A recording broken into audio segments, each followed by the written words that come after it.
Y amarás al Señor tu Dios con todo tu corazón y con toda tu alma y con toda tu mente y con todas tus fuerzas. Este es el principal mandamiento. Buenas tardes, queridas hermanas de Iglesia Nazaret y amigas que nos escuchan. El Señor les bendiga. Les saluda Patti de Orellana y les doy la bienvenida a su espacio Conectadas, reflexiones que transforman la vida de la mujer. Hoy iniciamos nuestros pactos con el Señor y empezaremos entregándole a Él nuestros pensamientos, nuestra mente. Vamos a leer en Efesios 4 del 17 al 24. Esto pues digo y requiero en el Señor, que ya no andéis como los otros gentiles que andan en la vanidad de su mente, teniendo el entendimiento entenebrecido, ajenos de la vida de Dios, por la ignorancia que en ellos hay, por la dureza de su corazón, los cuales que perdieron toda sensibilidad, se entregaron a la lascivia para cometer con avidez toda clase de impureza. Mas vosotros no habéis aprendido así de Cristo, si en verdad le habéis oído y le habéis sido por él enseñados conforme a la verdad que está en Jesús. En cuanto a la pasada manera de vivir, despojaos del viejo hombre que está viciado conforme a los deseos engañosos y renovaos en el espíritu de vuestra mente y vestidos del nuevo hombre creado según Dios en la justicia y santidad de verdad. Aquí podemos observar que esta carta no está dirigida a personas que no son creyentes, sino que está dirigida a la iglesia de Efesios. Hace un par de años, más o menos, estudiamos tanto en el grupo de mujeres como en los cultos del día domingo cómo Dios les habló por medio de Juan a las iglesias, cómo Dios reconoce lo que han hecho, pero también las amonestaciones que el Señor le hace. Recordemos pues un poco sobre la iglesia de Efesios. El Señor reconoce que es una iglesia que había sufrido por causa de su nombre, que tenía obras, que era paciente, que había trabajado y no desmayado, es decir, había perseverado, que había rechazado a los falsos profetas. Pero el Señor les amonesta en algo, que han dejado su primer amor. Es bien importante que pensemos en esto, porque dejar o abandonar el primer amor de Cristo obviamente trae consecuencias a la vida de un cristiano. Pero ahora regresemos a nuestra cita bíblica. El apóstol les hace un llamado de atención y les dice que ya no anden como los otros gentiles. Significa que si él hace este llamado es porque había visto que estaba sucediendo algo en la iglesia de Efeso. Probablemente no estaban dando buen testimonio. Algunos probablemente ya estaban viviendo como en su manera antigua de vivir.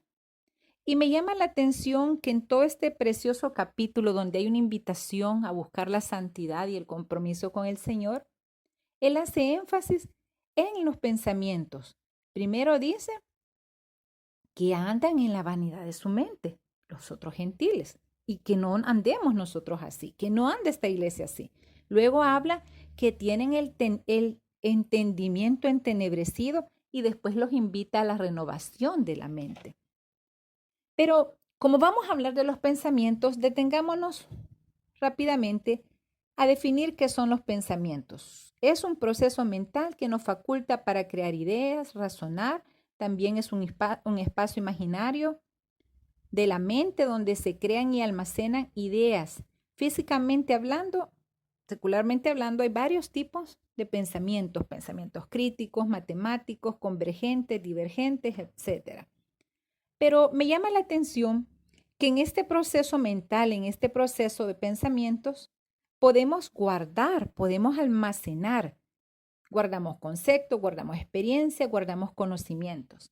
Entonces la pregunta que hoy debemos hacernos como hija de Dios es, ¿qué estamos guardando en nuestra mente? ¿Qué estamos almacenando en nuestras mentes? Hay algo importante. Vamos a mencionar algunas características sobre cómo es la mente sin Cristo o de la persona que no conoce de Cristo.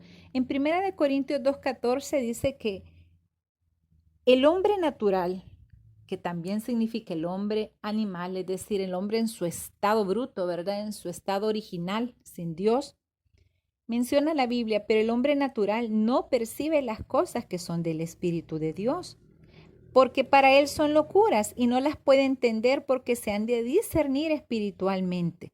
Es decir, tiene la imposibilidad de poder entender la palabra del Señor. Por eso es normal que cuando en una familia una persona se ha encontrado con Cristo y el resto de su familia no lo ha hecho, los otros se burlen, no comprendan o piensen que está loco, porque ellos no pueden discernir lo que la persona está experimentando en ese momento. Pero a veces sucede que nosotros ya conociendo del Señor actuamos y pensamos como si fuéramos mujeres naturales. Muchas veces andamos en la vanidad de nuestra mente. ¿Y qué son los pensamientos vanos? Pues vano se deriva del latín que significa vacío, es decir, algo inútil, algo sin propósito. Eso es tener un pensamiento vano. Así que como hijas de Dios tenemos que cuestionarnos con mucha sinceridad y preguntarnos, ¿estoy teniendo un pensamiento inútil? ¿Mis pensamientos se pierden durante el día y la noche? ¿O estoy procurando tener la mente de Cristo? ¿Estoy llenando de vanidades? ¿Y qué es la vanidades? Es todo aquello que no nos sirve, que no trasciende más allá de entretenernos y que lejos de trascender y hacer un efecto bueno en nuestra mente y en nuestros pensamientos, puede dejarnos cosas nocivas allí, puede dejarnos cosas que poco a poco van apartándonos del pensamiento del Señor y de su palabra. Hay otra palabra importante que mencionó en los versículos que acabamos de leer. Habla de una mente entenebrecida, de un pensamiento entenebrecido. ¿Y cómo se entiende esto? Es una mente carente de la luz de Cristo, si lo queremos ver espiritualmente hablando. Y si lo queremos ver en un diccionario normal y secular, dice que es una mente donde no hay luz, que es oscura, que está llena de tinieblas, de tristeza, de pesimismo y que tiene la imposibilidad de ver o percibir. Es bien peligroso tener una mente entenebrecida, porque no solo es una mente oscura. Cuando yo pienso en una mente entenebrecida, viene rápidamente a mis pensamientos, me imagino una habitación oscura, llena de telas arañas, polvosa, pero me llama la atención que es una mente donde hay pensamientos de tristeza, donde hay pensamientos de pesimismo. Yo no digo que en algún momento de nuestra vida no vamos a tener este tipo de pensamientos. Claro que sí, es normal. Pero aquí estamos hablando de la persona que toda su vida se rige a través de esos pensamientos. Y también hablamos de algo bien crítico, bien importante, que dice que una mente entenebrecida no tiene la posibilidad de ver o percibir. Es decir, que la mente entenebrecida puede apartarnos de ver y entender la palabra del Señor. Así que debemos de preguntarnos, ¿estoy yo realmente entendiendo la palabra? ¿Estoy escuchando al Espíritu Santo cuando Él quiere redarguirme, quiere enseñarme, quiere instruirme? A veces pensamos igual que el mundo y no aceptamos todo tipo de pensamiento, aun si es contrario a la palabra. Muchas veces lo aceptamos porque desconocemos la palabra. Y eso es importante, tenemos que llenarnos de ella, estamos obligadas a conocer la palabra. ¿Se acuerdan la semana pasada hablábamos que un embajador conoce? Nosotros tenemos que conocer y capacitarnos en la palabra de Dios para no ser engañadas con falsas doctrinas o con corrientes de pensamientos humanas. En Romanos 21 dice, pues habiendo conocido a Dios, no le glorificaron como a Dios, ni le dieron las gracias, sino que envanecieron sus razonamientos y su necio corazón fue entenebrecido, profesando ser sabios y ser necios. Y vuelve la palabra entenebrecido, ¿verdad? Pero me llama la atención que dice que conociendo a Dios. O sea que como hijas de Dios corremos el riesgo, el peligro de que aunque le conozcamos podamos llegar a tener un pensamiento vano, un pensamiento necio, un pensamiento entenebrecido. Cuando dejamos que toda corriente de pensamiento empiece a llenar nuestra mente y no la filtramos por la palabra del Señor. ¿Qué es lo que sucede? Debemos de cuestionarnos si aún tenemos pensamientos malos, porque dice la palabra en San Marcos 7 que del corazón salen los malos pensamientos, o sea que sí hay malos pensamientos, que también podemos tener todavía pensamientos de envidia, pensamientos de lujuria, pensamientos de lascivia, pensamientos maquinadores. El hombre malo y necio maquina en su pensamiento la maldad. Pero preguntémonos nosotros si nuestra mente todavía sigue maquinando este tipo de cosas, porque puede ser que es una área que no le hemos entregado al Señor y que aunque estemos luchando de acercarnos a Él cada día, no podemos alcanzar lo que quisiéramos en Cristo, justo precisamente porque nuestros pensamientos están siendo todavía pensamientos necios, pensamientos contrarios a la palabra de Dios. Muchas veces lo que sucede es que alimentamos mal nuestro pensamiento, así como alimentamos mal nuestro cuerpo. Así que preguntémonos en este momento, ¿cómo estoy alimentando yo mis pensamientos? ¿Los estoy alimentando con la palabra de Dios o los estoy alimentando todo el tiempo con todo tipo de programas en la televisión, con revistas vanas, con documentos que tampoco tienen que ver con el crecimiento ni espiritual, ni siquiera secular de las personas? Entonces, evaluemos con qué estamos llenando nuestra cabeza, con qué estamos llenando nuestros pensamientos. Es bien importante que todas nosotras busquemos a la luz de la palabra qué está sucediendo con nuestro pensamiento. Y en Romanos 1:28 también habla de que las personas que se alejan de la palabra de Dios llegan a tener una mente reprobada para hacer cualquier tipo de cosas que no convienen. Significa que si nuestra mente deja de alimentarse de la palabra de Dios, podemos llegar a hacer eso también. Ahora, ¿cómo sería la mente entonces de una hija de Dios? Primero, una hija de Dios renueva su mente cada día. Romanos 12:2 dice, no os conforméis a este siglo, sino que transformaos por medio de la renovación de vuestro entendimiento, para que comprobéis cuál sea la buena voluntad de Dios agradable y perfecta. Eso es bien importante, hermanas. Estamos viviendo tiempos muy difíciles con todo tipo de corrientes, de pensamientos, donde la diversidad y la relatividad es la moda, es decir, todo lo puedo aceptar y todo es relativo. Nada es malo ni nada es bueno. Dependerá de lo que la gente diga, pero eso no es lo que dice la palabra. La palabra tiene un camino definido, tiene cosas buenas definidas y cosas malas definidas. La diversidad la podemos respetar porque estamos obligadas como hijos de Dios, como hijas de Dios, a respetar a las personas independientemente de lo que piensen o las decisiones que tomen, pero no estamos obligadas a aceptar sus corrientes de pensamiento si están contrarias a la palabra del Señor. Entonces tengamos un especial cuidado en esto con todas las ideologías que están proliferándose en estos tiempos y que aparentan ser buenas, pero no lo son. ¿Y cómo sé yo si algo es bueno o no es bueno? Filtrándolo a la luz de la palabra. Si hay algo que puede tener 10 puntos buenos para mi vida, pero hay un punto que niega totalmente la existencia o la autoridad de Dios, eso ya es descartable. Entonces, ¿qué es renovar? Bueno, es volverla a ser nueva. ¿Y cómo yo la renuevo? A través de llenarme de la palabra, que puede ser la palabra escrita, la palabra de mensaje. Nosotros somos muy bendecidas en este tiempo de cuarentena. Hemos tenido palabra en nuestra iglesia en abundancia. Las mujeres compartimos palabra, cada una, no diría yo que con un estilo, sino que con un llamado. Si ustedes se fijan, todas las hermanas que comparten una reflexión le encaminan hacia algo diferente. ¿Por qué? Porque ese es el llamado que Dios ha hecho para compartir esa palabra.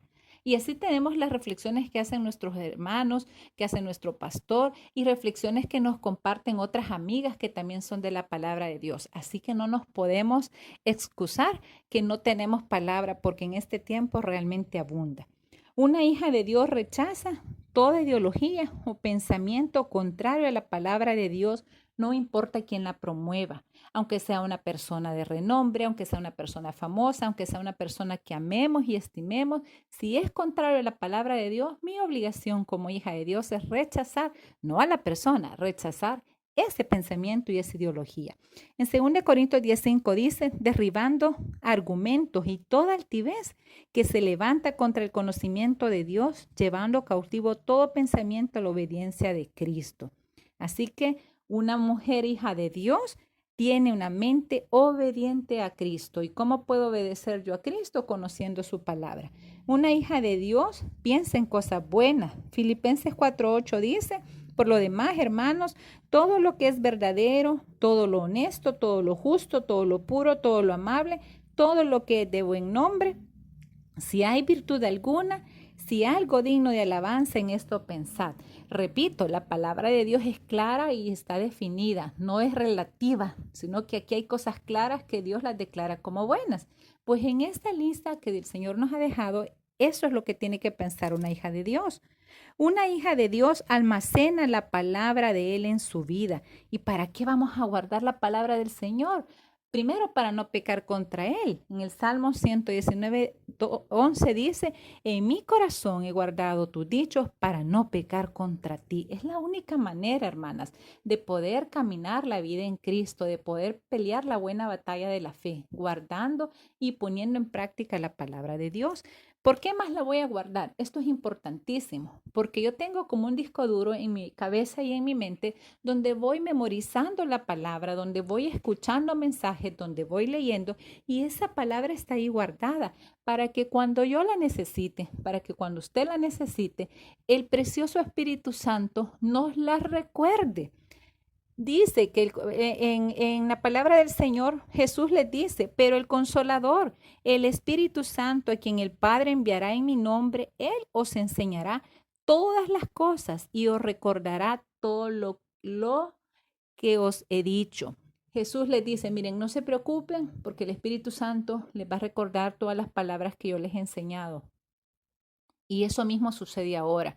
Si usted está llena de la palabra de Dios, cuando vengan situaciones difíciles a su vida, el Espíritu Santo se va a encargar. Si usted está en peligro, el Espíritu Santo le va a recordar que Dios es nuestro alto refugio. Si usted está triste, el Señor le va a decir que Él es nuestro gozo. Si usted está sufriendo una situación económica, Él le va a recordar que Él es su proveedor. Y así para cada situación de su vida, sea buena o sea mala, el Espíritu Santo nos va a recordar la palabra. Así que por eso es importante que una hija de Dios almacene esta palabra. Y finalmente, una hija de Dios ama al Señor con su mente y con ese versículo fue el que empezamos. Lo encontramos en Marcos 12:30. Y amarás al Señor tu Dios con todo tu corazón y con toda tu alma y con toda tu mente y con todas tus fuerzas. Este es el principal mandamiento. Por alguna razón el Señor nos recordó que ese mandamiento es importante y es principal para Él. Señor, queremos ofrecerte en esta hora nuestra mente, reconociendo que sin ti, sin tu palabra, podemos llegar a tener una mente vana, una mente entenebrecida, una mente que no hace lo bueno delante de ti. Queremos pedirte por favor que tú la controles, la entregamos en tus manos. Te suplicamos que esta mente vaya cautiva en obediencia a Cristo, que tú llenes y renueves nuestros pensamientos cada día con tu palabra y con tu presencia. Espíritu Santo, ayúdanos por favor a tener discernimiento, a poder escucharte para que seamos redarguidas, instruidas y enseñadas en tu palabra y guiadas en el día a día de nuestras vidas. Toma por favor nuestros pensamientos, Señor. Llévalos cautivos al pensamiento de Cristo y enséñanos y recuérdanos tu palabra. Necesitamos de ti para poder obedecerte en esta área. Renueva nuestra vida, nuestros pensamientos, por favor. En el nombre de Jesús. Amén.